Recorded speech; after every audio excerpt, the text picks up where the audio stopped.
സ്നേഹം നിറഞ്ഞ വിശ്വാസിനികളെ, സഹോദരി സഹോദരന്മാരെ, അല്ലാഹു സുബ്ഹാനഹു തആലയെ ജീവിതത്തിൻ്റെ എല്ലാ മേഖലയിലും റഹ്മാനും റഹീമുമായ അള്ളാഹുവിനെ സൂക്ഷിച്ചുകൊണ്ട് ജീവിക്കണമേ എന്ന് ആദ്യമായി എന്നോടും തുടർന്ന് നിങ്ങൾ ഓരോരുത്തരോടും ഉണർത്തുകയാണ്, വസിയ്യത്ത് ചെയ്യുകയാണ്. റബ്ബ് സുബ്ഹാനഹു തആല അള്ളാഹുവിനെ ഭയപ്പെട്ടുകൊണ്ട് ജീവിക്കുവാനുള്ള തൗഫീക്ക് പറയുന്ന എനിക്കും കേൾക്കുന്ന നിങ്ങൾക്കും നൽകി അനുഗ്രഹിക്കുമാറാകട്ടെ. മലാസ് ഏരിയ സംഘടിപ്പിക്കുന്ന വിജ്ഞാനവേദിയിലാണ് നമ്മൾ ഒരുമിച്ച് കൂടിയിട്ടുള്ളത്. അള്ളാഹു ഈ ഇരുത്തം ഒരു സ്വാലിഹായ സൽക്കർമ്മമായി നമ്മളിന്ന് സ്വീകരിക്കുമാറാകട്ടെ. വിശുദ്ധ ഖുർആൻ സൂറത്ത് തൗബയുടെ 36-ാമത്തെ ആയത്തിൽ അള്ളാഹു പറയാണ്, ഇന്ന ഇദ്ദത ശുഹൂരി ഇൻദല്ലാഹി 12 ശഹ്റൻ. അള്ളാഹുവിൻ്റെ അടുക്കൽ മാസങ്ങളുടെ എണ്ണം 12 ആകുന്നു. എന്നാൽ ആ ആയത്തിൽ തന്നെ അള്ളാഹു പറയാണ്, അതിൽ 4 പവിത്രമായ മാസങ്ങളാണ്.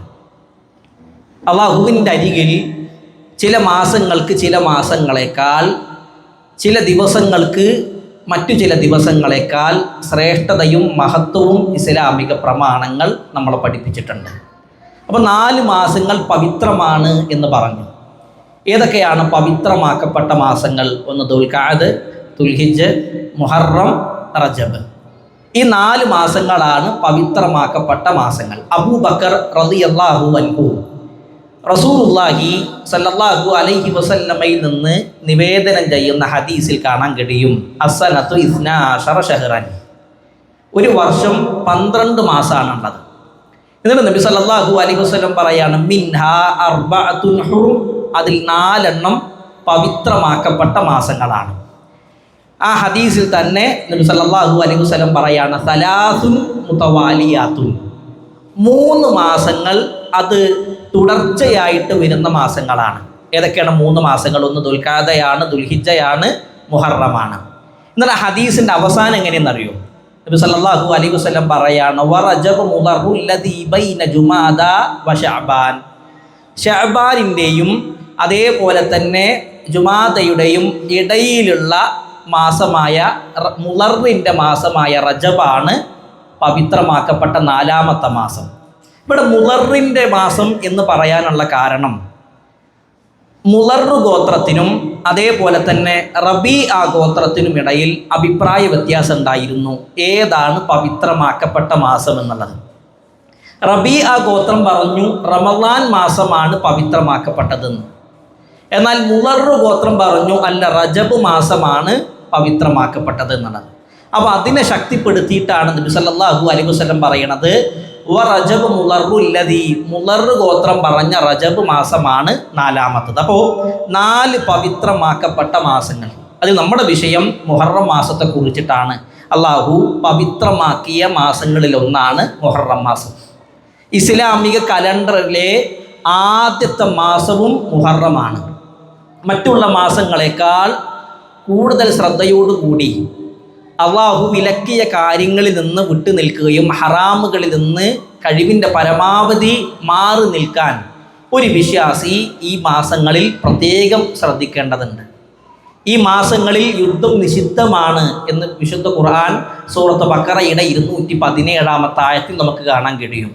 അല്ലാഹു സുബ്ഹാനഹു തആല പറയാണ്, നബിയെ, അവരെ പവിത്രമാക്കപ്പെട്ട മാസങ്ങളിൽ യുദ്ധം ചെയ്യുന്നതിനെ കുറിച്ച് താങ്കളോട് ചോദിക്കുകയാണെങ്കിൽ കുൽ നബിയെ, നിങ്ങൾ പറയുക, ഖിതാലുൻ ഫീഹി കബീർ, ഈ മാസങ്ങളിലെ യുദ്ധം എന്ന് പറഞ്ഞാൽ അത് വലിയ അപരാധമാകുന്നു എന്നുള്ളതാണ്.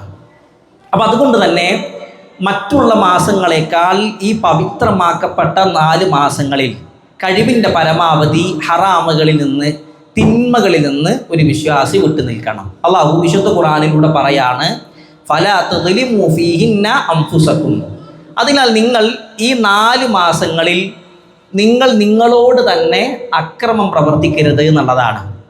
ഈ ആയത്ത് വിശദീകരിക്കുന്ന സമയത്ത് മഹാനായ പണ്ഡിതൻ ഇമാം ഖതാദ റഹ്മഹുല്ലാഹ് പറയാണ്, ഇന്ന ദുൽമ ഫിൽ അശ്ഹുരിൽ ഹുറും അഅലമു ഖതീഅത്തിൻ വബിസ്റ, അഥവാ മറ്റുള്ള മാസങ്ങളിൽ നമ്മൾ ചെയ്യുന്ന തിന്മകളെക്കാൾ ഗൗരവമുണ്ട് ഈ പവിത്രമാക്കപ്പെട്ട 4 മാസങ്ങളിൽ ചെയ്യുമ്പോൾ. മറ്റുള്ള ഈ 4 പവിത്രമാക്കപ്പെട്ട മാസങ്ങളിൽ ഒരാൾ ഹറാമ് ചെയ്യുന്നു, അതേ ഹറാമ് അതേ തിന്മ തന്നെ പവിത്രമാക്കപ്പെട്ട മാസങ്ങളല്ലാത്ത മാസങ്ങളിൽ ഒരാൾ ചെയ്യുന്നുണ്ടെങ്കിൽ ആ മാസങ്ങളിൽ ചെയ്യുന്നതിനേക്കാൾ ഗൗരവമുണ്ട് ഈ 4 മാസങ്ങളിൽ ഒരാൾ തിന്മകൾ ചെയ്യുക എന്ന് പറഞ്ഞാൽ.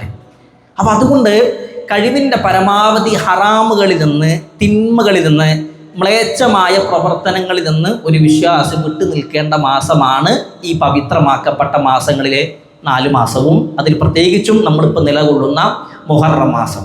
എന്തൊക്കെയാണ് മുഹറം മാസത്തിൻ്റെ പ്രത്യേകതകൾ? ഒന്നാമത്തെ പ്രത്യേകത എന്താണെന്നറിയോ? ഒന്നാമത്തെ പ്രത്യേകത, അള്ളാഹുവിലേക്ക് ചേർത്തി പറഞ്ഞ ഏക മാസം മുഹറം മാസമാണ്. അള്ളാഹുവിൻ്റെ മാസം എന്നാണ് പറഞ്ഞത്. റസൂലുള്ളാഹി സ്വല്ലല്ലാഹു അലൈഹി വസല്ലം പറയാണ്, ഷഹറുല്ലാഹിൽ മുഹറം, അള്ളാഹുവിൻ്റെ മാസമായ മുഹറം എന്നുള്ളതാണ്. അപ്പോൾ അള്ളാഹുവിലേക്ക് ചേർത്തി പറഞ്ഞ മാസമാണ് മുഹറം. അതിന് മറ്റ് മാസങ്ങളെക്കാൾ ശ്രേഷ്ഠതയുണ്ട് എന്ന് പണ്ഡിതന്മാർ പറഞ്ഞു. അതേപോലെ രണ്ടാമതായിക്കൊണ്ട് മുഹറം മാസത്തിൻ്റെ പ്രത്യേകതയായിക്കൊണ്ട് ഉലമാക്കളായ ആളുകൾ പറഞ്ഞു, റമളാനിലെ നോമ്പ് കഴിഞ്ഞാൽ പിന്നെ ഏറ്റവും കൂടുതൽ ശ്രേഷ്ഠതയുള്ള നോമ്പ് മുഹറം മാസത്തിലെ നോമ്പാണ്. റസൂലുള്ളാഹി സ്വല്ലല്ലാഹു അലൈഹി വസല്ലം പറയാണ്, അഫ്ളലു സിയാമി ബഅദ ശഹ്രി റമളാൻ, റമളാന് കഴിഞ്ഞാൽ പിന്നെ ഏറ്റവും ശ്രേഷ്ഠതയുള്ള ഏറ്റവും മഹത്വമുള്ള നോമ്പ് ഏതാണ്? അത് മുഹറം മാസത്തിലെ നോമ്പാണ്. അതാണ് രണ്ടാമത്തെ പ്രത്യേകത.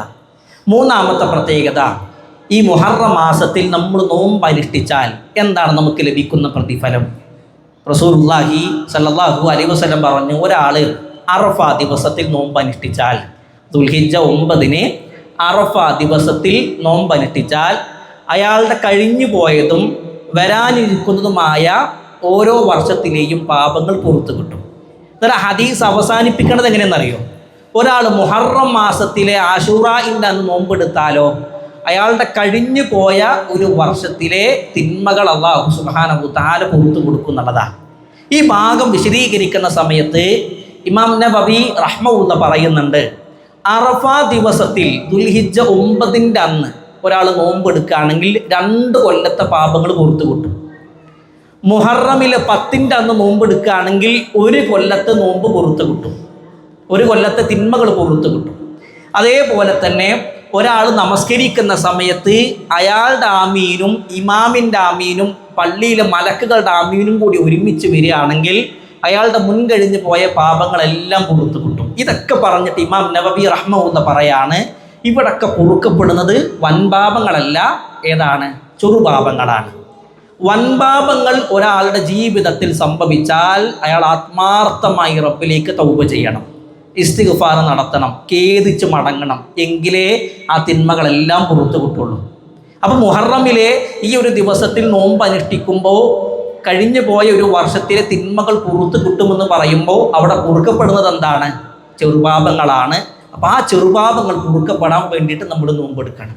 അല്ലാഹുവിൻ്റെ വജ്ഹ് ഉദ്ദേശിച്ചു കൊണ്ടായിരിക്കണം എല്ലാ സൽക്കർമ്മങ്ങളും നമ്മൾ ചെയ്യേണ്ടത്. ഒരാൾ ഒരു ദിവസം നോമ്പ് അനുഷ്ഠിച്ചാലുള്ള ഗുണം എന്താ? അല്ലാഹുവിൻ്റെ റസൂൽ സല്ലല്ലാഹു അലൈഹി വസല്ലമ പറയുന്നതായിക്കൊണ്ട് അബൂ സഈദുൽ ഖുദ്രി റളിയല്ലാഹു അൻഹു നിവേദനം ചെയ്യുന്ന ഹദീസിൽ കാണാൻ കഴിയും, മൻ സാമ യൗമൻ ഫീ സബീലില്ലാഹി ബഅദല്ലാഹു വജ്ഹഹു അനിന്നാരി 70 ഖരീഫ. ഒരാൾ ഒരു ദിവസം നോമ്പ് അനുഷ്ഠിച്ചാൽ അവൻ്റെ മുഖം നരകത്തിൽ നിന്ന് 70 വർഷത്തിൻ്റെ വിദൂരതയിലേക്ക് മാറ്റുന്നുള്ളതാണ്. അള്ളാഹിൻ്റെ പ്രീതി ആഗ്രഹിച്ചുകൊണ്ട് അള്ളാഹുവിൻ്റെ വജ്ഹ് ഉദ്ദേശിച്ചുകൊണ്ട് ഒരു ദിവസം നോമ്പ് അനുഷ്ഠിക്കുകയാണെങ്കിൽ അവൻ്റെ മുഖം നരകത്തിൽ നിന്ന് 70 വർഷത്തിൻ്റെ വിദൂരതയിലേക്ക് മാറ്റുമെന്ന് റസൂലുള്ളാഹി സ്വല്ലല്ലാഹു അലൈഹി വസല്ലം നമ്മളെ പഠിപ്പിച്ചു. നമ്മൾ എന്തിനാണ് മുഹറമിൽ നോമ്പ് നോക്കണത്? റസൂലുള്ളാഹി സ്വല്ലല്ലാഹു അലൈഹി വസല്ലമയുടെ ഹദീസായിക്കൊണ്ട് ആയിഷ റളിയല്ലാഹു അൻഹ നിവേദനം ചെയ്യുന്ന ഹദീസിൽ കാണാൻ കഴിയും, കാന യൗമ ആശുറാ തസൂമുഹു ഖുറൈശുൻ ഫിൽ ജാഹിലിയ്യ. ഖുറൈശികളായ ആളുകൾ ഇസ്ലാമിന് മുമ്പ് ജാഹിലിയ കാലഘട്ടത്തിൽ വരെ ഈ നോമ്പ് അനുഷ്ഠിച്ചിരുന്നു.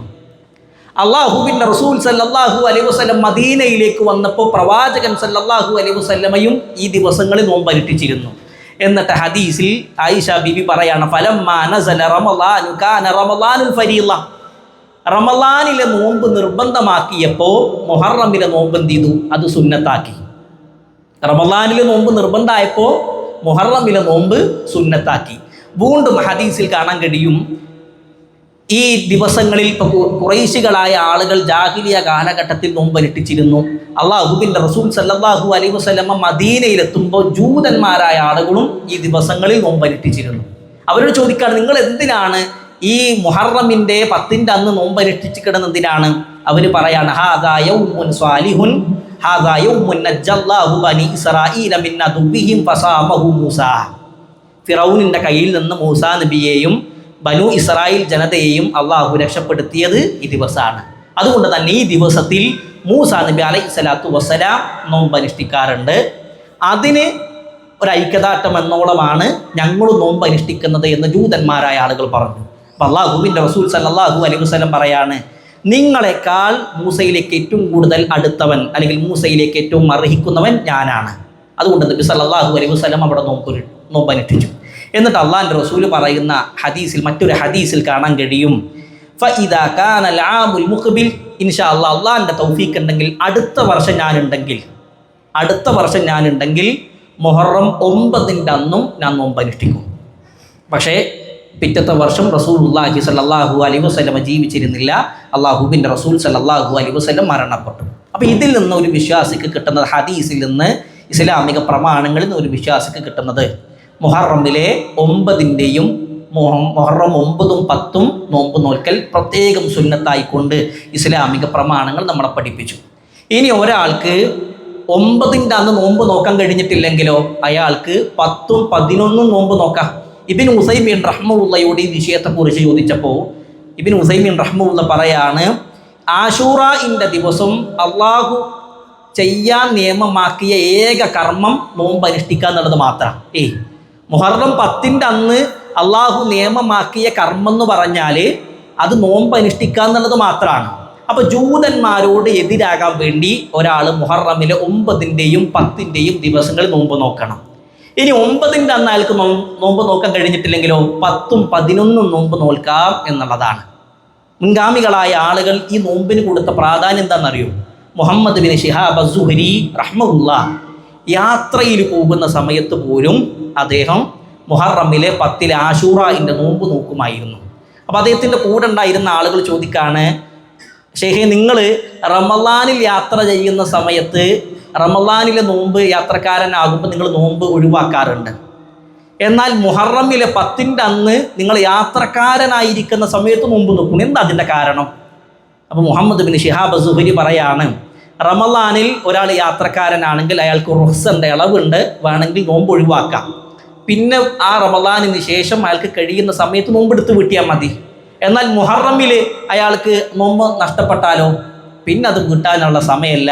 അതുകൊണ്ടാണ് റമളാനിൽ ഞാൻ യാത്രക്കാരനായിരിക്കുന്ന സമയത്ത് നോമ്പ് ഒഴിവാക്കുന്നതും മുഹറമിലെ ആശൂറാഇൻ്റെ ദിവസം യാത്രക്കാരനായിരിക്കുന്ന സമയത്ത് നോമ്പ് അനുഷ്ഠിക്കാനും കാരണം ഇതാണ് എന്ന് മുഹമ്മദ് ബിൻ ശിഹാബ് അസ്സുഹരി റഹ്മത്തുള്ളാഹി പോലെയുള്ള ആളുകൾ പറഞ്ഞിട്ടുണ്ടെങ്കിൽ നാം മനസ്സിലാക്കണം, അള്ളാഹുവിലേക്ക് ചേർക്കപ്പെട്ട മാസമാണ് മുഹറം.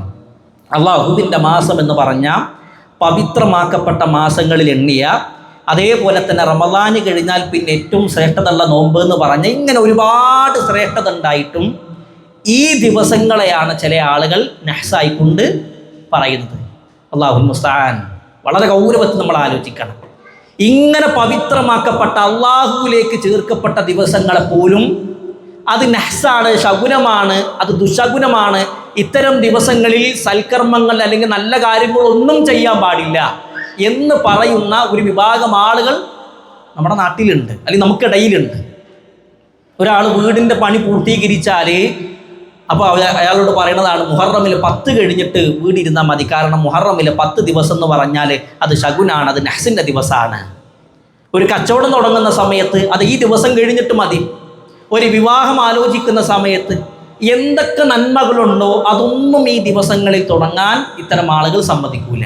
അവരിതിനൊക്കെ ഒരു നഹ്സായിക്കൊണ്ട് ശകുനമായിക്കൊണ്ട് കാണുന്നുണ്ടെങ്കിൽ നാം അടിസ്ഥാനപരമായി പഠിക്കേണ്ടത്, ആരാണ് ഈ ദിവസങ്ങളെ നഹ്സായിക്കൊണ്ട് ശകുനമായി കണ്ടത്? അത് ഇതിൻ്റെ തുടക്കം ഷിയാക്കളായ ആളുകളാണ്. ഷിയാക്കൾ എന്തുകൊണ്ടാണ് ഈ ദിവസത്തെ ശകുനമായി കണ്ടത്?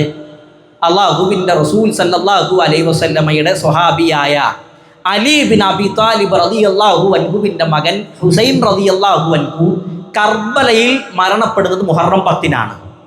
അപ്പോൾ ആ 10-ൻ്റെ അന്ന് അവരുടെ നേതാവ് അല്ലെങ്കിൽ ഹുസൈൻ റളിയല്ലാഹു അൻഹു മരണപ്പെട്ടത് കൊണ്ട് തന്നെ ആ ദിവസം അതൊരു നെഹ്സാണ്, അത് ശകുനമായി കൊണ്ട് ശിയാക്കളായ ആളുകൾ കണ്ടു.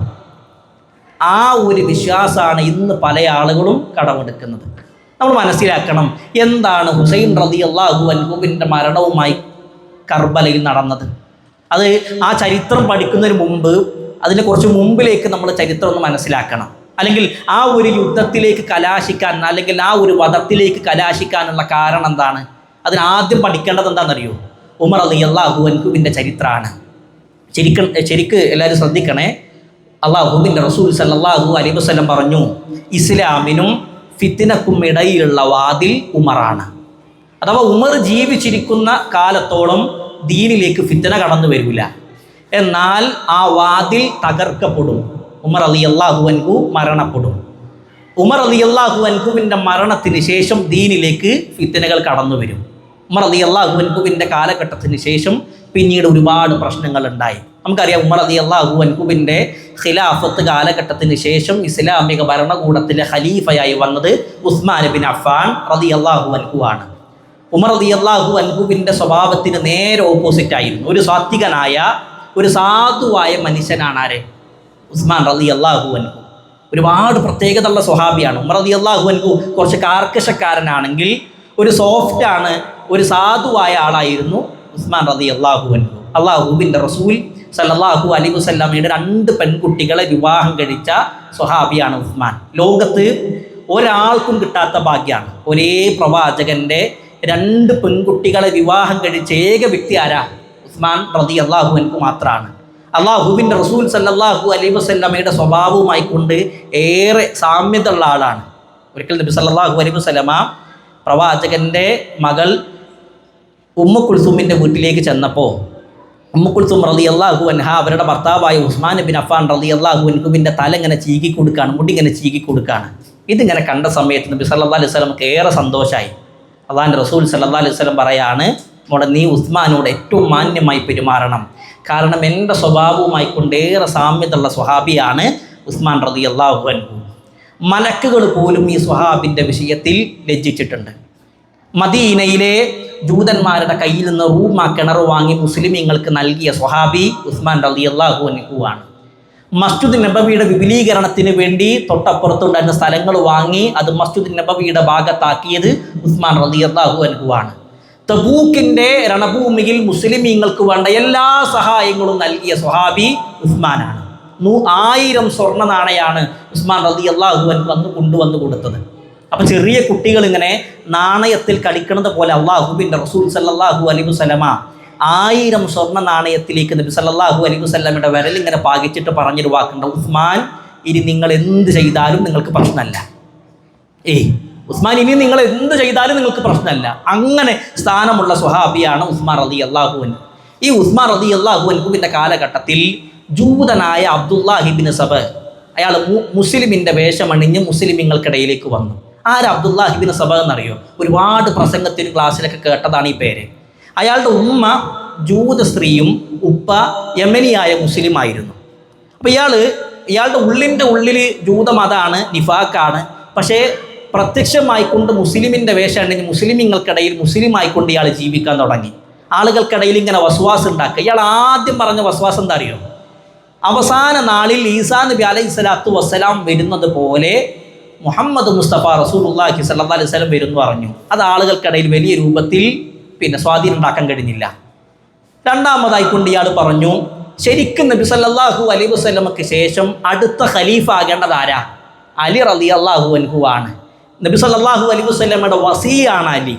അബൂബക്കർ റളിയല്ലാഹു അൻഹും ഉമർ റളിയല്ലാഹു അൻഹും ഉസ്മാൻ റളിയല്ലാഹു അൻഹും ഇത് തട്ടിയെടുത്തതാണ് എന്ന രൂപത്തിൽ പറയാൻ തുടങ്ങി. ഇത് പോയി പറയുന്നത് കിബാറുകളായിട്ടുള്ള സ്വഹാബിമാരോടല്ല, ആ സമയത്ത് പുതുമുസ്ലിങ്ങളായിട്ടുള്ള, ആ സമയത്ത് ഇസ്ലാം മതം സ്വീകരിച്ച ആളുകളോടാണ് അതൊക്കെ പറയുന്നത്. അവർക്ക് അബൂബക്കർ റളിയല്ലാഹു അൻഹുവിൻ്റെ ഉമർ റളിയല്ലാഹു അൻഹുവിൻ്റെതും പരിപൂർണ്ണ ചരിത്രമൊന്നും ഇവർക്കറിയില്ല.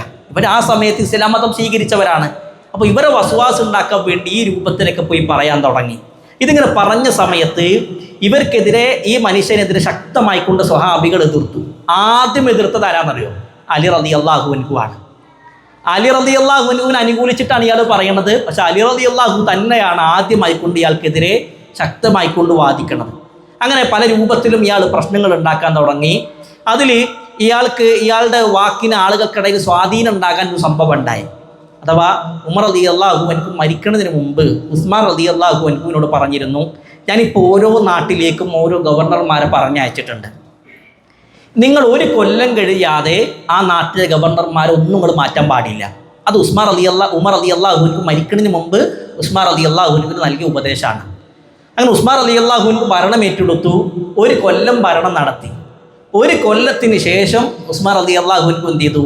നാട്ടിലെ സാഹചര്യം അനുസരിച്ചിട്ട് വേണ്ട മാറ്റങ്ങൾ വരുത്താൻ വേണ്ടി സിറിയയിലെ ഗവർണറെ മാറ്റിയിട്ട് അവിടേക്ക് മുആവിയ റളിയല്ലാഹു അൻഹുവിനെ ഗവർണറാക്കി. മുആവിയ റളിയല്ലാഹു അൻഹു ബനു ഉമയ്യ ഗോത്രക്കാരനാണ്. ഉസ്മാൻ റളിയല്ലാഹു അൻഹു ബനു ഉമയ്യ ഗോത്രക്കാരനാണ്. അപ്പോൾ ഇയാളിത് വലിയ പ്രയാസം ഉണ്ടാക്കി. ആളുകളോട് പറഞ്ഞു, ഉസ്മാൻ റളിയല്ലാഹു അൻഹു അദ്ദേഹത്തിൻ്റെ കുടുംബത്തിൽപ്പെട്ട ആളുകൾക്ക് സ്ഥാനങ്ങൾ നൽകുന്നു എന്ന് പറഞ്ഞിട്ട് പുതുമുസ്ലിങ്ങളായ ആളുകളെ സ്വാധീനിക്കുകയും കൂഫയിലേക്കും ബസറയിലേക്കൊക്കെ പോയിട്ട് യുവാക്കളായ ആളുകളെ ഉസ്മാൻ റളിയല്ലാഹു അൻഹുവിനെതിരെ അല്ലെങ്കിൽ അദ്ദേഹത്തിൻ്റെ ഖിലാഫത്തിനെതിരെ തിരിയാൻ തുടങ്ങി. അങ്ങനെ അവർ മദീനയിൽ വന്ന് ഉസ്മാൻ റളിയല്ലാഹു അൻഹുവിനെ വധിക്കാൻ ഒരു പറ്റിയ അവസരത്തിന് വേണ്ടി കാത്തിരിക്കുകയാണ്.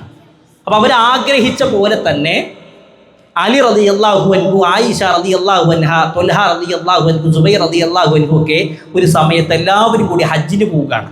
ഹജ്ജിന് പോകുന്ന ആ സമയത്ത് മുതിർന്ന സ്വഹാബത്തൊക്കെ മദീനത്ത് നിന്ന് മക്കയിലേക്ക് പോകുന്ന ഒരു അവസരം കിട്ടിയപ്പോൾ പറ്റിയ അവസരമാണ്. അവർ നേരെ വന്ന് ഉസ്മാൻ റളിയല്ലാഹു അൻഹുവിൻ്റെ വീട് 40 ദിവസം വളഞ്ഞു. അങ്ങനെ 40ാമത്തെ ദിവസത്തിന് ശേഷം അദ്ദേഹത്തിൻ്റെ വീട് ആക്രമിച്ച് കയറി ഉസ്മാൻ റളിയല്ലാഹു അൻഹുവിനെ വധിച്ചു. അദ്ദേഹം അന്ന് നോമ്പുകാരനാണ്. വെള്ളം ചോദിക്കണ സമയത്ത് വെള്ളം കൊടുക്കണില്ല. അപ്പോൾ അദ്ദേഹത്തിൻ്റെ ഭാര്യ നായില പറയുന്നുണ്ട്, മുസ്ലിങ്ങൾക്ക് വെള്ളമില്ലാത്ത സമയത്ത് കിണർ ജൂതൻ പറയുന്ന പണത്തിന് വാങ്ങിയ ആളെയാണ് നിങ്ങൾ വെള്ളം കൊടുക്കാത്തത്. അങ്ങനെ ഉസ്മാൻ റളിയല്ലാഹു അൻഹുവിന് വെട്ടുന്ന സമയത്ത് നായില ബിൻത്ത് ഫറാഫിസ ഉസ്മാൻ റളിയല്ലാഹു അൻഹുവിൻ്റെ മേലെ കിടക്കുന്നുണ്ട്. ഭാര്യനെ പിടിച്ചു മാറ്റാൻ നോക്കി ഈ തീവ്രവാദികളായ ആളുകൾ. എങ്ങനെ നോക്കിയിട്ടും ഭാര്യ മാറുന്നില്ല. അപ്പം നായിലയുടെ വിരലുകൾ മുറിച്ചു മാറ്റി. എന്നിട്ടാണ് എന്ത് ചെയ്യണത്? ഉസ്മാൻ റളിയല്ലാഹു അൻഹുവിനെ ആക്രമിക്കുന്നതും ഈ അബ്ദുല്ലാഹി ഇബ്നു സബഉം അയാളുടെ കൂട്ടാളികളായ ആളുകളും വധിക്കുന്നതും. മദീനത്ത് നിന്ന് ഈ രൂപത്തിൽ വാർത്ത മക്കയിൽ നിന്ന് ഹജ്ജ് കഴിഞ്ഞ് വരുമ്പോഴാണ് അലി റളിയല്ലാഹു അൻഹുവും ആയിഷ ബീവിക്ക് അറിയണത്. അവർ മുസ്ലിങ്ങൾ ഒരുമിച്ച് കൂടിയിട്ട് അടുത്ത ഖലീഫായിക്കൊണ്ട് അലി റളിയല്ലാഹു അൻഹുവിനെ തീരുമാനിച്ചു. അലി റളിയല്ലാഹു അൻഹു ഖലീഫായപ്പോൾ ആയിഷ ബീബിൻ്റെയും ത്വൽഹ റളിയല്ലാഹു അൻഹുവിൻ്റെയും സുബൈർ റളിയല്ലാഹു അൻഹുവിൻ്റെ അഭിപ്രായം എന്താണ്? ഉസ്മാൻ റളിയല്ലാഹു അൻഹുവിൻ്റെ ഘാതകരെ ഉടനെ വധിക്കണം. അലി റളിയല്ലാഹു പറഞ്ഞു, ഇപ്പോൾ നമുക്ക് ഒരു ഇസ്ലാമിക ഭരണകൂടത്തിനൊരു ഖലീഫല്ല, ഒരു അമീറുമാണ്. ആ അമീറിൻ്റെ കീഴിൽ നിന്നായിരിക്കണം അതൊക്കെ ചെയ്യേണ്ടത്. പക്ഷേ അത് വലിയ രൂപത്തിൽ ചില പ്രശ്നങ്ങൾ ഉണ്ടായി. അവസാനം ജമൽ യുദ്ധത്തിലേക്കും സിഫീൻ യുദ്ധത്തിലേക്ക് കലാശിച്ചു. അവസാനം കൂഫയിൽ വെച്ച് ഖവാരിജിയായ അബ്ദുറഹ്മാൻ ബിൻ മുൽജിം കുത്തിയിട്ട് ആര് മരിച്ചു? അലി റളിയല്ലാഹു അൻഹു മരിച്ചു. ഞാൻ വലിയ ചരിത്രമാണ്, അത് പറയാൻ നിന്ന ഒരുപാട് സമയം വേണം. ഞാൻ ചില വിഷയങ്ങളൊക്കെ എന്ത് ചെയ്താണ് ജസ്റ്റ് പറഞ്ഞു പോകുക മാത്രമാണ്. അങ്ങനെ കൂഫയിൽ വെച്ച് അലി റളിയല്ലാഹു അൻഹു മരിച്ചു. അപ്പോൾ അലി റളിയല്ലാഹു അൻഹു മരിച്ചതിന് ശേഷം പിന്നെ അടുത്ത ഖലീഫ വേണം. അപ്പോൾ അടുത്ത ഖലീഫയായിക്കൊണ്ട് ഇജാസിലെ ആളുകൾ ഭരണാധികാരിയായിക്കൊണ്ട് നിശ്ചയിച്ചത് അലി റളിയല്ലാഹു അൻഹുവിൻ്റെ മകൻ ഹസനെ. സിറിയക്കാരായ ആളുകൾ പറഞ്ഞു, ഞങ്ങൾക്ക് ഭരണാധികാരിയായ ഖലീഫ ആയിക്കൊണ്ട് മുആവിയ മതി. അഥവാ ഒരേ സമയത്ത് 2 ഖലീഫമാരെ. പിന്നീട് 6 മാസത്തോളം അതങ്ങനെ തുടർന്നു. 6 മാസങ്ങൾക്ക് ശേഷം ഹസൻ റളിയല്ലാഹു അൻഹും ഹുസൈൻ റളിയല്ലാഹു അൻഹും മുആവിയ റളിയല്ലാഹു അൻഹുവിൻ്റെ അരികിൽ പോയിട്ട് പറഞ്ഞു, എനിക്ക് ഭരണം വേണ്ട, നിങ്ങൾ ഭരണാധികാരി ആയിക്കോ. അള്ളാഹിൻ്റെ റസൂൽ സല്ലല്ലാഹു അലൈഹി വസല്ലമ ജീവിച്ചിരിക്കുന്ന സമയത്ത് അന്ന് പറഞ്ഞിട്ടുണ്ട്. അഥവാ അള്ളാഹുവിൻ്റെ റസൂൽ സല്ലല്ലാഹു അലൈഹി വസല്ലം ഒരു ദിവസം വെള്ളിയാഴ്ച ഖുത്ബ നടത്തുന്ന സമയത്ത് ഹസൻ റളിയല്ലാഹു അൻഹു പള്ളിയിലേക്ക് ഇങ്ങനെ വന്നു. നബി സല്ലല്ലാഹു അലൈഹി വസല്ലം ഖുത്ബ അവസാനിപ്പിച്ച് ചെന്ന് ആ കുട്ടിനെ എടുത്തിട്ട് മിമ്പറിൽ വന്നിട്ട് പറഞ്ഞൊരു വാക്കാണ്, ഇന്ന ബിനി ഹാദാ സയ്യിദുൻ, എൻ്റെ ഈ മോനുണ്ടല്ലോ അവൻ നേതാവാണ്. യുസ്ലിഹുല്ലാഹു ബിഹി ബൈന ഫിഅതൈനി മിനൽ മുസ്ലിമീൻ, മുസ്ലിമീങ്ങളുടെ കൂട്ടത്തിൽപ്പെട്ട 2 വലിയ സൈന്യങ്ങൾക്കിടയിൽ 2 സംഘങ്ങൾക്കിടയിൽ സുൽഹ് ഉണ്ടാക്കുന്നത്, സന്ധി ഉണ്ടാക്കുന്നത് എൻ്റെ മോനായിരിക്കും എന്ന് റസൂലുള്ളാഹി സ്വല്ലല്ലാഹു അലൈഹി വസല്ലം അന്ന് പറഞ്ഞിട്ടുണ്ട്. അത് അതേപോലെ പുലരിയാണ്. പിന്നെ ഹസൻ റളിയല്ലാഹു അൻഹു മരിച്ചു. ഹിജ്റ 60-ലാണ് മുആവിയ റളിയല്ലാഹു അൻഹു മരിക്കണത്. മുആവിയ റളിയല്ലാഹു അൻഹു മരിക്കുന്നതിന് മുമ്പ് അടുത്ത ഖലീഫയായിക്കൊണ്ട് മുആവിയ റളിയല്ലാഹു അൻഹു എന്ത് ചെയ്തു? അദ്ദേഹത്തിൻ്റെ മകൻ യസീദ് ബിൻ മുആവിയയെ തീരുമാനിച്ചു. ഇങ്ങനെ രീതി ഇതിനു മുമ്പൊന്നും ഉണ്ടായിട്ടില്ല. അഥവാ അബൂബക്കർ റളിയല്ലാഹു അൻഹു അദ്ദേഹത്തിൻ്റെ മകന് ഭരണം നൽകിയിട്ടില്ല. ഉമർ റളിയല്ലാഹു അൻഹു അദ്ദേഹത്തിൻ്റെ മകന് ഭരണം നൽകിയിട്ടില്ല. ഉസ്മാൻ റളിയല്ലാഹു അൻഹു അദ്ദേഹത്തിൻ്റെ മകന് ഭരണം നൽകിയിട്ടില്ല. അലി റളിയല്ലാഹു അൻഹും എൻ്റെ മകനാകണം ഭരണം കിട്ടേണ്ടതെന്ന് പറഞ്ഞിട്ടില്ല. പക്ഷേ മുആവിയ റളിയല്ലാഹു അൻഹു അങ്ങനെ പറഞ്ഞു. അത് പറയാൻ ചില രാഷ്ട്രീയ കാരണങ്ങൾ. നമ്മൾ ഒരിക്കലും ഇത് കേൾക്കുന്ന സമയത്ത് മുആവിയ റളിയല്ലാഹു അൻഹു മോശക്കാരനാണ്, അദ്ദേഹം എന്തൊക്കെ പ്രശ്നമുള്ള ആളാണ്, ഒരിക്കലും നമ്മുടെ മനസ്സിൽ ചിന്തിക്കാൻ പാടില്ല. മുആവിയ റളിയല്ലാഹു അൻഹു അല്ലാഹുവിൻ്റെ റസൂലിൻ്റെ കുതാബുൽ വഹയിൽപ്പെട്ട ആളാണ്. നബി സല്ലല്ലാഹു അലൈഹി വസല്ലമയായിട്ട് അങ്ങേയറ്റം ബന്ധമുണ്ടായിരുന്ന ആളാണ്. അപ്പോൾ ഒരിക്കലും അല്ലാഹുവിൻ്റെ റസൂലിൻ്റെ സ്വഹാബിമാരെ കുറിച്ച് ഒരാളെക്കുറിച്ചും നമുക്ക് എന്ത് ചെയ്യാൻ പാടില്ല, ഒരു മോശപരമായ ചിന്ത ഉണ്ടാകാൻ പാടില്ല. ഇത് രാഷ്ട്രീയപരമായ വിഷയമാണ്. ഇതൊരിക്കലും അവരുടെ വിശ്വാസത്തിലെ പിഴവല്ല. അവിടെ ഉണ്ടായിരുന്ന രാഷ്ട്രീയപരമായ വിഷയങ്ങൾ കൊണ്ട് ഈ യസീദ് ബിൻ മുആവിയയെ ഭരണാധികാരിയാക്കി. യസീദ് ബിൻ മുആവിയ ഭരണാധികാരിയാക്കിയത് ഹുസൈൻ റളിയല്ലാഹു അൻഹു അംഗീകരിച്ചില്ല. ഹുസൈൻ റളിയല്ലാഹു അൻഹു ആ സമയത്ത് മദീനത്താണ്. അതേപോലെ തന്നെ യസീദ് ബിൻ മുആവിയ ഡമസ്കസിലാണ്. ഡമസ്കസിൽ നിന്ന് യസീദ് ബിൻ മുആവിയ ദൂതനെ പറഞ്ഞയച്ചിട്ട് പറഞ്ഞു, മദീനയിലെ ഗവർണറോട് പറയാണ് ഹുസൈൻ റളിയല്ലാഹു അൻഹുവിനെ കൊട്ടാരത്തിലേക്ക് വിളിക്കണം, അദ്ദേഹത്തോട് കാര്യം പറയണം, അദ്ദേഹത്തിൽ നിന്ന് ഞാൻ ഭരണാധികാരിയായിക്കൊണ്ട് എന്നെ അംഗീകരിച്ചിട്ടുണ്ട് എന്ന ബൈഅത്ത് വാങ്ങണം. ഹുസൈൻ റളിയല്ലാഹു അൻഹുവിനെ കൊട്ടാരത്തേക്ക് വിളിക്കും, കാര്യം പറയും. ഹുസൈൻ റളിയല്ലാഹു അൻഹു പറയണം, എനിക്കൊന്ന് ആലോചിക്കണം, കുറച്ച് സമയം വേണം, നാളെ പറയാമെന്ന് പറയും. പക്ഷെ അന്ന് രാത്രി തന്നെ ഹുസൈൻ റളിയല്ലാഹു അൻഹു മദീന വിട്ട് നേരെ മക്കയിലേക്ക് വരും. ഇതൊക്കെ കൂഫയിലെ ആളുകൾ അറിയാണ്. കൂഫയിലെ ആളുകൾ ഈ ഒരു സമയത്ത് ഈ രൂപത്തിലുള്ള വിഷയങ്ങളൊക്കെ അറിഞ്ഞപ്പോൾ സൽമാൻ ബിൻ സുർദ എന്ന് പറയുന്ന നേതാവിൻ്റെ കീഴിൽ അവരൊരുമിച്ച് കൂടി. കൂഫക്കാരായ ആളുകൾ അവർ തീരുമാനിച്ചു, നമുക്കും നമ്മുടെ ഖലീഫയായിക്കൊണ്ട് യസീദ് ബിൻ മുആവിയയെ അംഗീകരിക്കണ്ട, നമ്മുടെ ഖലീഫായിട്ട് ആരെ അംഗീകരിക്കാം? ഹുസൈൻ റളിയല്ലാഹു അൻഹുവിനെ. അതുകൊണ്ട് അദ്ദേഹത്തെ എന്ത് ചെയ്യണം, മക്കത്തുനിന്ന് കൂഫയിലേക്ക് കൊണ്ടുവരണം. അദ്ദേഹത്തിൻ്റെ ചരിത്രം വായിക്കുമ്പോൾ കാണാൻ കഴിയും, കൂഫക്കാരായ ആളുകൾ ഓരോ ദിവസവും 600 കത്തുകൾ ഹുസൈൻ റളിയല്ലാഹു അൻഹുവിന് അയച്ചിരുന്നു. 12,000-ഓളം കത്തുകൾ, ചാക്ക് കണക്കിന് കത്തുകളാണ് അദ്ദേഹത്തിന് കിട്ടിയിരുന്നത്. അഥവാ ഇന്നത്തെ പോലെ യാത്രാ സൗകര്യമൊന്നുമില്ല. കൂഫയിൽ നിന്ന് അല്ലെങ്കിൽ ഇറാഖിൽ നിന്ന് ഒരാൾ മക്കയിലേക്ക് കാൽനടയായി അല്ലെങ്കിൽ ഒട്ടകത്തിൻ്റെ കുതിരൻ്റെ പുറത്ത് വരിക എന്ന് പറഞ്ഞാൽ എത്ര പ്രയാസമാണ്. എന്നിട്ട് ഓരോ ദിവസം 600 കത്തുകളാണ്, 12,000-ഓളം കത്തുകൾ കിട്ടിയിരുന്നു.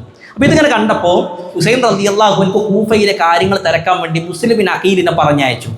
ഹുസൈൻ റളിയല്ലാഹു അൻഹുവിൻ്റെ കുടുംബക്കാരനാണ് മുസ്ലിം ബിൻ അഖീൽ. അങ്ങനെ മുസ്ലിം ബിൻ അഖീൽ കൂഫയിലെത്തിയ സമയത്ത് കൂഫയിൽ വലിയൊരു ജനാവലി, ഏകദേശം 12,000-ഓളം ആളുകൾ ഹുസൈൻ റളിയല്ലാഹു അൻഹുവിൻ്റെ ഖിലാഫത്ത് അംഗീകരിക്കാൻ തയ്യാറാണ് എന്ന് പറഞ്ഞു. ഇതിങ്ങനെ കണ്ടപ്പോൾ മുസ്ലിം ബിൻ അഖീൽ എന്ത് ചെയ്തു, കൂഫയിൽ നിന്ന് മക്കയിലേക്ക് ഹുസൈൻ റളിയല്ലാഹു അൻഹുവിനെ കത്തയച്ചു. ഇവിടെ നിങ്ങൾക്ക് വേണ്ടി 12,000-ഓളം ആളുകൾ നിങ്ങളുടെ ഖിലാഫത്ത് അംഗീകരിക്കേണ്ട, നിങ്ങൾ വേഗം കൂഫയിലേക്ക് വരണം. നിങ്ങൾ വേഗം എവിടേക്ക് വരണം? കൂഫയിലേക്ക് വരണം. ആ കൂഫയിലേക്ക് വരണം എന്ന് പറഞ്ഞു. അതേപോലെ തന്നെ മുസ്ലിം ബിൻ അഖീൽ കൂഫയിലെ ഗവർണറായ നുഅ്മാൻ ബിൻ ബഷീറിൻ്റെ അരികിൽ പോയിട്ട് പറഞ്ഞു, ഞാൻ മുസ്ലിം ബിൻ അഖീലാണ്. അപ്പോൾ ഈ നുഅ്മാൻ ബിൻ ബഷീർ ആണെങ്കിൽ അദ്ദേഹം യസീദിൻ്റെ ഗവർണറാണെങ്കിലും നബി സല്ലല്ലാഹു അലൈഹി വസല്ലമയുടെ കുടുംബത്തോട് അങ്ങേയറ്റം സ്നേഹമുള്ള ആളാണ്.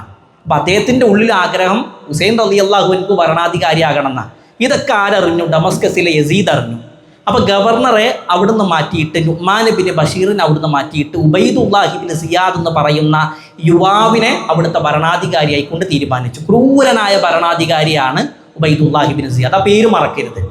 ക്രൂരനായ ഭരണാധികാരി. അയാൾ 17ഓളം ആളുകളുമായിക്കൊണ്ട് കൂഫയിലെത്തിയപ്പോൾ കൂഫക്കാരായ ആളുകളുടെ ധാരണ എന്താണ്? ഇത് നബി സല്ലല്ലാഹു അലൈഹി വസല്ലമയുടെ പേരമകൻ ഹുസൈൻ റളിയല്ലാഹു അൻഹു ആണെന്നാണ്. അള്ളാഹുവിൻ്റെ റസൂലിൻ്റെ പേരമകനെ അങ്ങേക്ക് വേണ്ടിയായിരുന്നു ഞങ്ങൾ കാത്തിരിക്കുന്നത് എന്ന് പറഞ്ഞിട്ടാണ് ഇയാളെ സ്വീകരിക്കുന്നത്. അപ്പോൾ ഉബൈദുല്ലാഹി ബിൻ സിയാദിൻ്റെ കൂടെ ഉണ്ടായിരുന്ന ആളുകൾ പറഞ്ഞു, നിങ്ങൾ എന്താ പറയുന്നത്? ഇത് ഹുസൈൻ അല്ല, ഇത് നിങ്ങളുടെ പുതിയ ഗവർണർ ഉബൈദുല്ലാഹി ബിൻ സിയാദാണ്. അയാൾ കൂഫയിലെ ഗവർണർ സ്ഥാനം ഏറ്റെടുത്തു. അങ്ങനെ കൂഫയിൽ ഗവർണർ സ്ഥാനം ഏറ്റെടുത്ത സമയത്ത് എന്ത് ചെയ്തു? ഇയാളുമായി കൊണ്ട് കാര്യങ്ങൾ സംസാരിക്കാൻ വേണ്ടി മുസ്ലിം ബിൻ അഖീൽ കൊട്ടാരത്തിലേക്ക് വന്നു. വരുന്ന സമയത്ത് 6,000-ഓളം കൂഫക്കാരുണ്ട്. മുസ്ലിം ബിൻ അഖീൽ ആദ്യം വന്നപ്പോൾ 12,000-ഓളം ആളുകൾ എന്ത് ചെയ്തിട്ടുണ്ട്? ബൈഅത്ത് ചെയ്തു. 6,000-ഓളം വരുന്ന പട്ടാളക്കാരുമായിട്ടാണ് കൊട്ടാരത്തിലേക്ക് വരുന്നത്. അപ്പോൾ ഉബൈദുല്ലാഹി ബിൻ സിയാദിനറിയാം, ഒരു പോരാട്ടം നടന്നാൽ ഇവിടെ പരാജയപ്പെടും. ഇവിടെ തന്ത്രം പ്രയോഗിച്ചിട്ട് എന്ത് ചെയ്യണം? മുസ്ലിം ബിൻ അഖീലിനെ പരാജയപ്പെടുത്തണം. അതുകൊണ്ട് തന്നെ മുസ്ലിം ബിൻ അഖീലിൻ്റെ കൂടെ ഉണ്ടായിരുന്ന ഓരോ നേതാക്കളെയും ഉബൈദുല്ലാഹി ബിൻ സിയാദ് പോയി കണ്ടു. അവർക്ക് സമ്പത്ത് നൽകി, അവർക്ക് സ്ഥാനമാനങ്ങൾ നൽകി, ഓരോ ആളുകളെയും സ്വാധീനിച്ചു. അപ്പോൾ രാവിലെ വന്നപ്പോൾ 6,000-ഓളം പട്ടാളക്കാർ, അസറിൻ്റെ സമയമായപ്പോൾ വെറും 70 ആളുകൾ, ബാക്കിയുള്ള എല്ലാ ആളുകളും പോയി. ആരാണ്? കൂഫക്കാരായ ആളുകൾ. ഈ കൂഫക്കാർ വിളിച്ചിട്ടാണ് ആര് പോയത്? മുസ്ലിം ബിൻ അഖീൽ പോയത്. അങ്ങനെ 6000 ഉണ്ടായിരുന്നു. അസറിൻ്റെ സമയമായപ്പോൾ ഇവരൊക്കെ പണം കിട്ടിയപ്പോൾ, സ്ഥാനമാനങ്ങൾ കിട്ടിയപ്പോൾ, ഭൗതികപരമായ ലാഭങ്ങൾ കിട്ടിയപ്പോൾ എല്ലാവരും കൈയൊഴിഞ്ഞു. 70 പേര്. മഗ്‌രിബിൻ്റെ സമയമായപ്പോൾ 30 പേര്. മഗ്‌രിബ് നിസ്കരിക്കാൻ വേണ്ടി ചെന്നപ്പോൾ 10 പേര്. നിസ്കാരം കഴിഞ്ഞ് സലാം വീട്ടി ഇറങ്ങിയപ്പോൾ മുസ്ലിം ബിൻ അഖീൽ ഒറ്റയ്ക്ക്, ഒരാളുമില്ല. കൂഫക്കാരൊക്കെ ചതിച്ചു. രാത്രി കഴിക്കാൻ അദ്ദേഹത്തിന് ഭക്ഷണമല്ല, കുടിക്കാൻ വെള്ളമല്ല, താമസിക്കാൻ പാർപ്പിടല്ല. രാത്രി അദ്ദേഹം പോയിട്ടൊരു വാതിൽ മുട്ടി. ഒരു വൃദ്ധയായ സ്ത്രീ വാതിൽ തുറന്നു. കൂഫയിലെ അദ്ദേഹം പരിചയപ്പെടുത്തി, മുസ്ലിം ബിൻ അഖീലാണ്, അഥവാ ഹുസൈൻ റളിയല്ലാഹു അൻഹുവിൻ്റെ കുടുംബക്കാരനാണ്. നിങ്ങൾ എന്നെ സഹായിക്കണം, ഞാൻ ഇന്ന് രാത്രി ഞാൻ ഇവിടെ താമസിക്കട്ടെ, രാവിലെ എണീറ്റ് പോയിക്കോളാം. ആ ഉമ്മാക്ക് പാവം തോന്നിയിട്ട് കഴിക്കാൻ ഭക്ഷണം, കുടിക്കാൻ വെള്ളമൊക്കെ നൽകി അവിടെ താമസിപ്പിച്ചു. രാവിലെ ആയപ്പോൾ ഈ ഉമ്മയുടെ മകൻ വീട്ടിൽ വന്നു. ഉമ്മയുടെ മകൻ വീട്ടിൽ വന്നപ്പോൾ ഒരു അപരിചിതനായ മനുഷ്യനെ കാണും. ഉമ്മ അതാരാണ്? ഉമ്മ മോൻ്റെ മുമ്പിൽ വെച്ചിട്ട് പൊട്ടിക്കരഞ്ഞു. പറഞ്ഞു, മോനെ, ഒരിക്കലും നീ ഇത് ഉബൈദുല്ലാഹി ഇബ്നു സിയാദിനെയോ കൂഫയിലെ പട്ടാളക്കാരോട് പറയരുത്. ഈ മുസ്ലിം ബിൻ അഖീലിനെ അവർ വധിക്കും. അതുകൊണ്ട് മോനെ നീ മറച്ചു വെക്കണം എന്ന് പറഞ്ഞിട്ട് കാര്യങ്ങളൊക്കെ പറഞ്ഞു കൊടുത്തില്ല. ഉമ്മ ഞാൻ പറയില്ല എന്നൊക്കെ പറഞ്ഞ് ഞാൻ നിസ്കരിച്ച് വരട്ടെ എന്ന് പറഞ്ഞിട്ട് പള്ളിക്ക് പുറത്തിറങ്ങി. നേരെ പോയിട്ട് പട്ടാളക്കാരോട് പറഞ്ഞു. പട്ടാളക്കാർ വന്ന് വീട് വളഞ്ഞു. മുസ്ലിം ബിൻ അഖീലിനോട് പുറത്ത് വരാൻ പറഞ്ഞു. അദ്ദേഹം വരില്ല എന്ന് പറഞ്ഞു. വന്നിട്ടില്ലെങ്കിൽ വീട് കത്തിക്കുമെന്ന് പറഞ്ഞു. അപ്പം ഞാൻ കാരണം ഈ വൃദ്ധയായ ഉമ്മ പ്രയാസപ്പെടാൻ പാടില്ല. മുസ്ലിം ബിൻ അഖീൽ പുറത്തേക്ക് നിന്നു. പുറത്തേക്ക് നിന്ന സമയത്ത് അവർ തീരുമാനിച്ചു, കൂഫക്കാർക്ക് ഒരു പാഠം എന്നോളം എന്ത് ചെയ്യണം, മുസ്ലിം ബിൻ അഖീലിനെ ശിക്ഷിക്കണം. എങ്ങനെ ശിക്ഷിച്ചതെന്നറിയാം. അങ്ങനെ അദ്ദേഹത്തെ വധിച്ചത് എങ്ങനെ? കൂഫയിലെ ജനങ്ങളെ മുഴുവനും ഒരുമിച്ച് കൂട്ടി കൊട്ടാരത്തിൻ്റെ മുകളിൽ മുസ്ലിം ബിൻ അഖീലിനെ കയറ്റി നിർത്തിയിട്ട് അതിൻ്റെ മേലെ നിന്ന് താഴേക്ക് വലിച്ചെറിഞ്ഞ് എന്നിട്ടാണ് കൊല്ലണത് ആരെ? മുസ്ലിം ബിൻ അഖീലിനെ. അഥവാ ഇവർ വിളിച്ചു വരുത്തിയിട്ട് ഈ കൂഫക്കാരുടെ മുമ്പിൽ വെച്ചിട്ട് തന്നെ ആ മരിക്കണ സമയത്ത് മുസ്ലിം ബിൻ അഖീൽ പ്രാർത്ഥിച്ചൊരു പ്രാർത്ഥനയുണ്ട്. അല്ലാഹുവേ, കൂഫയിലെ ആളുകൾക്ക് നീ വേണ്ടത് നൽകണ റബ്ബേ. കൂഫക്കാരെ, നിങ്ങൾക്കും എനിക്കും ഇടയിൽ വിധികർത്താവായി അള്ളാഹു ഉണ്ടാകും എന്ന് പറഞ്ഞിട്ടാണ് ആര് മരിക്കണത്? മുസ്ലിം ബിൻ അഖീൽ മരിക്കണം. ഇതൊന്നും ആരറിഞ്ഞിട്ടില്ല. മക്കയിലുള്ള ഹുസൈൻ റളിയല്ലാഹു അൻഹു അറിഞ്ഞിട്ടില്ല. ഈ സംഭവമൊക്കെ നടക്കണപ്പോഴാണെന്നറിയോ? ദുൽഹിജ്ജ 9 അറഫ ദിവസത്തിലാണ്. ദുൽഹിജ്ജ 8 എന്ത് ചെയ്തിട്ടുണ്ട്? ഹുസൈൻ റളിയല്ലാഹു അൻഹു അവിടുന്ന് പുറപ്പെട്ടുകൊണ്ടു. മക്കയിൽ നിന്ന് കൂഫയിലേക്ക് പുറപ്പെടുന്ന സമയത്ത് പല സ്വഹാബത്തും, ഇബ്നു അബ്ബാസ് റളിയല്ലാഹു അൻഹു, ഇബ്നു ഉമർ റളിയല്ലാഹു അൻഹു, അബൂ സഈദ് അൽ ഖുദരി, മുഹമ്മദ് അൽ ഹനഫി, അവരൊക്കെ എതിർത്ത് പോകരുത്, കൂഫക്കാർ ചതിക്കും, അവർ നിങ്ങളെപ്പാന് ചതിച്ചു കൊന്ന ആളുകളാണ്, അതുകൊണ്ട് നിങ്ങൾ പോകരുത് എന്ന് പറഞ്ഞു. പക്ഷേ ഹുസൈൻ റളിയല്ലാഹു അൻഹു പോയി. ഹുസൈൻ റളിയല്ലാഹു അൻഹു പറയുന്നുണ്ട്, ഞാൻ യസീദിൻ്റെ ഭരണം ഖിലാഫത്ത് അംഗീകരിച്ചിട്ടില്ലെങ്കിൽ അവരെന്നെ വന്ന് ആക്രമിക്കും. അപ്പോൾ എൻ്റെ രക്തം ഒരിക്കലും ഈ പരിശുദ്ധമാക്കപ്പെട്ട മക്കയിൽ വീഴാൻ പാടില്ല, അതുകൊണ്ട് ഞാൻ മക്ക വിട്ടു പോകുകയാണെന്ന് പറഞ്ഞിട്ട് അദ്ദേഹം പോയി. അദ്ദേഹം കൂഫയിലെത്തിയപ്പോൾ എന്ത് ചെയ്തു? ഒരു ദൂതനെ പറഞ്ഞയച്ചു. അദ്ദേഹത്തിൻ്റെ കൂടെ 80ഓളം കുടുംബക്കാരുണ്ട്. കൂഫയിലെത്തിയിട്ട് ഒരു ദൂതനെ പറഞ്ഞയച്ചിട്ട് മക്കയിലെ കൂഫയിലെ കാര്യങ്ങളൊക്കെ തിരക്കാൻ പറഞ്ഞു. അങ്ങനെ കൂഫയിൽ നിന്ന് അദ്ദേഹം എത്തി. അദ്ദേഹത്തിൻ്റെ ദൂതൻ അവിടെ വന്ന വിവരം അവിടെ ഉണ്ടായിരുന്ന ഗവർണർ ഉബൈദുല്ലാഹി ഇബ്നു സിയാദ് അറിഞ്ഞു. അയാളെ പിടിച്ചു കൊണ്ടുപോയിട്ട് മുസ്ലിം ബിൻ അഖീലിനെ കൊന്ന പോലെ തന്നെ കൊട്ടാരത്തിൻ്റെ മേലെ നിറഞ്ഞ് കൊന്നു. ഒന്നാമത്തെ ദൂതൻ പോയിട്ടും ഒരു വിവരമില്ല. അപ്പോൾ ഹുസൈൻ റളിയല്ലാഹു അൻഹു രണ്ടാമത്തെ ആളെ കൊല്ലും. രണ്ടാമത്തെ ആളെയും ഇതേപോലെ അവർ താഴേക്ക് എറിഞ്ഞു കൊല്ലും. പിന്നെ പോണത് ആരാ? ഹുസൈൻ റളിയല്ലാഹു അൻഹു ആണ്. ഹുസൈൻ റളിയല്ലാഹു അൻഹു പോണ സമയത്ത് അദ്ദേഹം അറിഞ്ഞു അവർ കൂഫക്കാരായ ആളുകൾ ചതിച്ചിട്ടുണ്ട്. മുസ്ലിം ബിൻ അഖീലിനെയും അതിന് ശേഷം പറഞ്ഞയച്ച 2 ദൂതന്മാരെയും കൊന്നിട്ടുണ്ട്. അപ്പോൾ ഹുസൈൻ റളിയല്ലാഹു അൻഹു പറഞ്ഞു, കൂഫക്കാർക്ക് എന്നെ വേണ്ടെങ്കിൽ എനിക്ക് അവരെയും വേണ്ട, ഞാൻ തിരിച്ചു പോകാൻ തയ്യാറാണ്. അപ്പോൾ മുസ്ലിം ബിൻ അഖീൽ ആദ്യം കൊന്നാളില്ലേ, മുസ്ലിം ബിൻ അഖീൽ, ആ മുസ്ലിം ബിൻ അഖീലിൻ്റെ മക്കൾ ആ കൂട്ടത്തിലുണ്ട്. അവർ പറഞ്ഞു, ഇല്ല ഹുസൈൻ, വാപ്പാൻ്റെ രക്തത്തിന് പ്രതികാരം ചോദിക്കണം, ഞങ്ങളുടെ വാപ്പാൻ അവർ കൊന്നിട്ടുണ്ട്, അപ്പോൾ അതിന് പ്രതികാരം ചോദിക്കണം. മുസ്ലിം ബിൻ അഖീലിനെ പോലെയല്ല ഹുസൈൻ താങ്കൾ, നിങ്ങൾ അല്ലാഹുവിൻ്റെ റസൂലിൻ്റെ പേരക്കുട്ടിയാണ്, നിങ്ങൾ മുമ്പിൽ നിൽക്കുകയാണെങ്കിൽ കൂഫക്കാർ നിങ്ങളുടെ പുറകിലുണ്ടാകും, അതുകൊണ്ട് നിങ്ങൾ പോകാൻ പാടില്ല, നിങ്ങൾ മുമ്പിൽ ഉണ്ടാകണം. ഹുസൈൻ റളിയല്ലാഹു അൻഹു അവരോട് മുസ്ലിം ബിൻ അഖീലിൻ്റെ രക്തത്തിന് പ്രതികാരം ചോദിക്കാൻ വേണ്ടി മുമ്പിലേക്ക് നിന്നു. ഈ വിവരം ഉബൈദുല്ലാഹി ഇബ്നു സിയാദ് അറിഞ്ഞു. ഉബൈദുല്ലാഹി ഇബ്നു സിയാദ് എന്ത് ചെയ്തു? നേരെ ഡമസ്കസിലെ യസീദ് ബിൻ മുആവിയയെ ഈ വിവരം അറിയിച്ചു. Yazid bin Muawiya Umar bin Saad bin Abi Waqqas അഥവാ സഅദ് റളിയല്ലാഹു അൻഹുവിൻ്റെ മകൻ ഉമർ, സ്വഹാബി അല്ല, അദ്ദേഹം തുർക്കിയിലേക്ക് ഒരു സൈന്യത്തിന് വേണ്ടി പോകുമ്പോൾ അതിലുണ്ടായിരുന്ന 4000ഓളം വരുന്ന പട്ടാളക്കാരെ നേരെ കൂഫയിലേക്ക് വിട്ടു. ഈ 4000ഓളം വരുന്ന ആളുകൾ വന്നിട്ട് ഹുസൈൻ റളിയല്ലാഹു അൻഹുവിനെ പിടിച്ചു. അദ്ദേഹത്തോട് ചോദിച്ചു, നിങ്ങൾ എന്തിനാണ് കൂഫയിലേക്ക് വന്നത്? അദ്ദേഹം സത്യ കാര്യങ്ങൾ പറഞ്ഞു കൊടുത്തു. എന്നെ കൂഫക്കാരായ ആളുകൾ വിളിച്ചിട്ടാണ് ഞാൻ വന്നത്, അവർക്ക് എന്നെ വേണ്ടെങ്കിൽ ഞാൻ പോകാൻ തയ്യാറാണ്.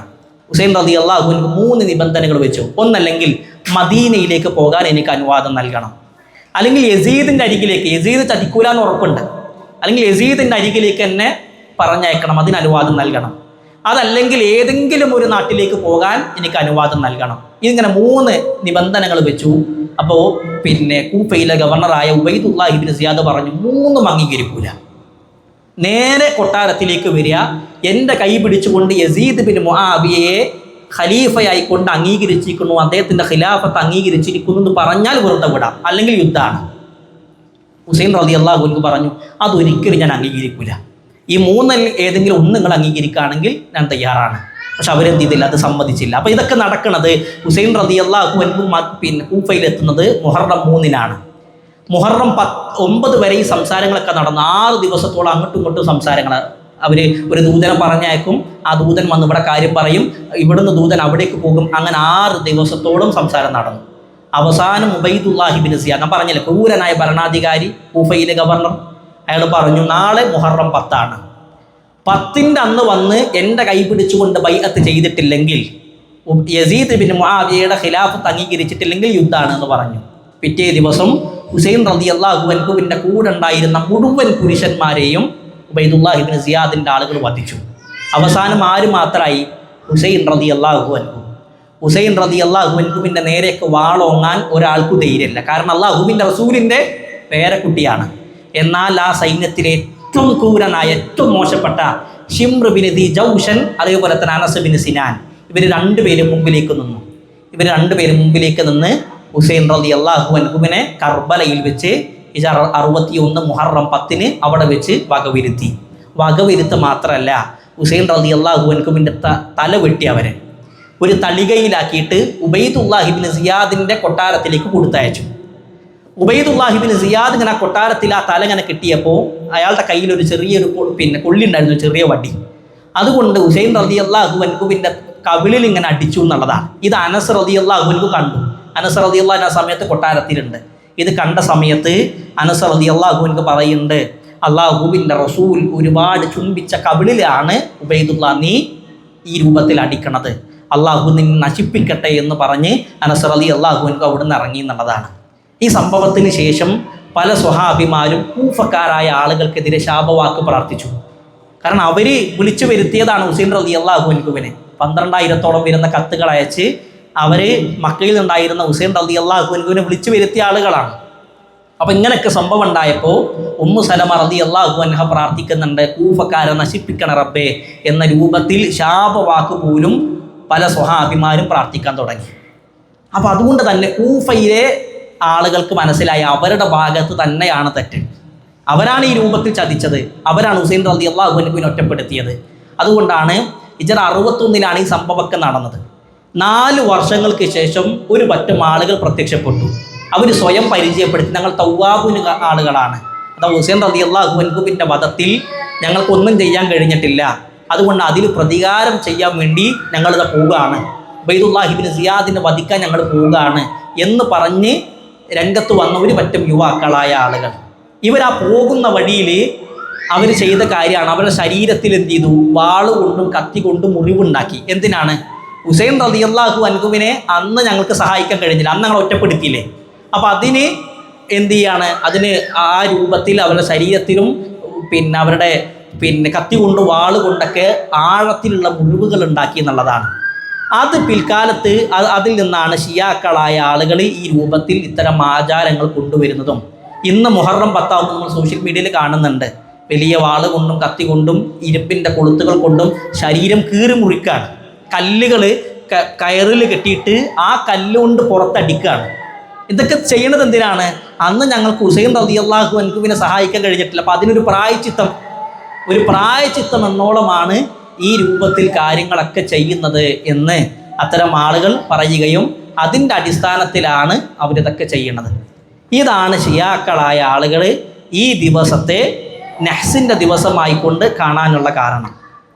ഇതേ വിശ്വാസമാണ് ഇന്ന് നമ്മുടെ നാട്ടിൽ ചില ആളുകൾ ഈ ദിവസങ്ങൾ നഹ്സാണ്, അത് ശകുനമാണ്, ആ ദിവസങ്ങളിൽ നല്ല കാര്യങ്ങളൊന്നും ചെയ്യാൻ പാടില്ല എന്ന് പറയാൻ തെളിവെടുക്കുന്നതും ഇതേ സംഭവമാണ്. അപ്പോൾ നമ്മൾ മനസ്സിലാക്കണം, ഇതൊരിക്കലും ദീനിപരമായിട്ട് യാതൊരു തെളിവുമില്ല. തങ്ങളിൽ ഇത്തരം കർമ്മങ്ങൾ ചെയ്യാൻ യാതൊരു തെളിവും ഇത്തരം പ്രവർത്തനങ്ങളിൽ ഒരു വിശ്വാസിക്ക് ഉണ്ടാകാൻ പാടില്ല. അപ്പോൾ നല്ല സൽക്കർമ്മങ്ങൾ ചെയ്യുന്ന വിഷയത്തിൽ അല്ലെങ്കിൽ പൊതു വിഷയങ്ങൾ തുടങ്ങുന്ന സമയത്ത് അത് ശകുനമായിക്കൊണ്ട് ഇത്തരം ദിവസങ്ങളെ ഒരു വിശ്വാസി നോക്കിക്കാണാൻ പാടില്ല.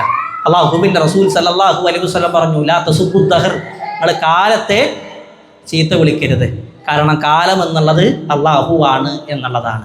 അതുകൊണ്ട് പ്രിയപ്പെട്ടവർ, ഞാൻ ഈ സമയത്തിൻ്റെ കുറവ് മൂലം അവസാനിപ്പിക്കണം. വലിയ ചരിത്രമാണ്, പക്ഷേ സമയത്തിൻ്റെ കുറവ് മൂലം നമ്മൾ മനസ്സിലാക്കേണ്ട ഏറ്റവും പ്രധാനപ്പെട്ട ചില വിഷയങ്ങൾ മാത്രമാണ് സൂചിപ്പിച്ചത്.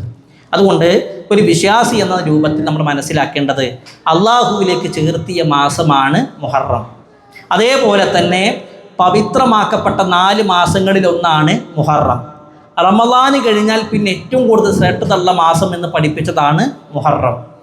ഈ മാസത്തിൽ അല്ലെങ്കിൽ ഈ ആശൂറയിൻ്റെ ദിവസം ഒരാൾ നോമ്പ് അനുഷ്ഠിക്കുകയാണെങ്കിൽ മുൻകഴിഞ്ഞ് പോയ പാപങ്ങൾ, ഒരു വർഷത്തിലെ പാപങ്ങളെല്ലാം പുറത്തു കിട്ടുമെന്ന് പറഞ്ഞ മാസമാണ്. അങ്ങനെ ഒരുപാട് ശ്രേഷ്ഠതയും ഒരുപാട് മഹത്വമുള്ള മാസത്തെയാണ് ഇന്ന് ആളുകൾ എന്ത് ചെയ്യണത്, ശകുനമായിക്കൊണ്ട് നഹ്സായിക്കൊണ്ട് കാണുന്നതെങ്കിൽ ഒരു വിശ്വാസി ഒരിക്കലും അതിൽ ഉൾപ്പെടാൻ പാടില്ല.